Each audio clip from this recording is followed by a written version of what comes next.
ध्यास म्हणते भारत माता की जय म्हणणाऱ्याचा तिरंगा नाही फडकला.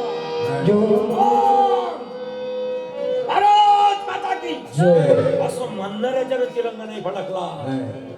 राम म्हणणाऱ्याचा तिरंगा फडकला नाही. हनुमंताच्या सेवेनं तिरंगा फडकला. कोण विचारलं असतं रामाले कोण विचारलं असतं? कोण विचारलं असतं पांडुरंगाले? चॅलेंज हा घे आमचा आशीर्वाद. पंढरीत ओरडला तुकोबा, ए पांडुरंगा तुझ्या आशीर्वादाची आम्हाला गरज नाही, आमचा आशीर्वाद तू घे. हा घे आमचा आशीर्वाद. नाद आमच्या भाग्याने 12 महिने कीर्तन करतो, लोकांना बोंबलू बोंबलू सांगतो देव पंढरपुरात आहे म्हणून लोक येते. मी हा जर अभंग पलटवला ना निकाल इथे येणं बंद करतो. 12 महिने सांगतो माझे बाबू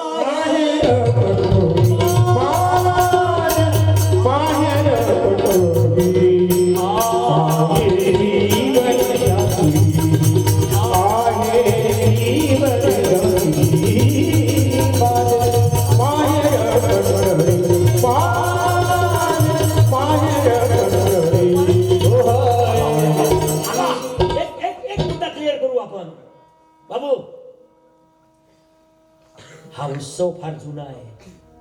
कदाचित मंडपात जेवढे लोक असन कदाचित त्याच्या अगोदरचा मीच असन, कदाचित असं 2-4 लोक, पण या मंडपातले लोक नसन तेव्हा मी होतो इथं.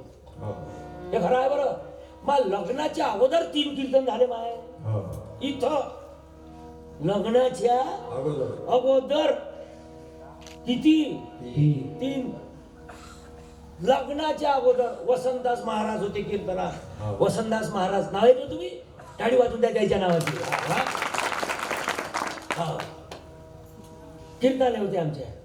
भाऊसाहेब तुझा बाप लहान होता हो, आता पोरगा लग्नाले आला हो. खरंच ना बाबू, इथं काय होतं काय नव्हतं मला माहित आहे. तुम्ही म्हणता काही लोक म्हणते त्यावेळेस काहीच नव्हतं. त्यावेळेसही तेच होतं, आजही तेच आहे.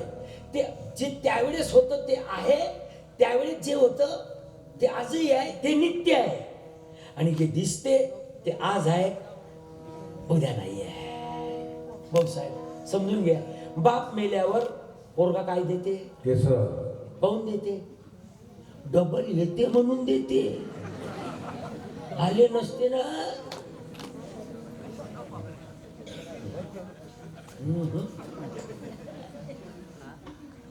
दिलेच नसते. हे बा हजारो लोक देवाचं नाव घेणारे. ऐकून घ्या आता, मुद्दा क्लिअर करा. हनुमंतानं जेव्हा उडी मारली, जय श्रीराम, जय जय श्रीराम,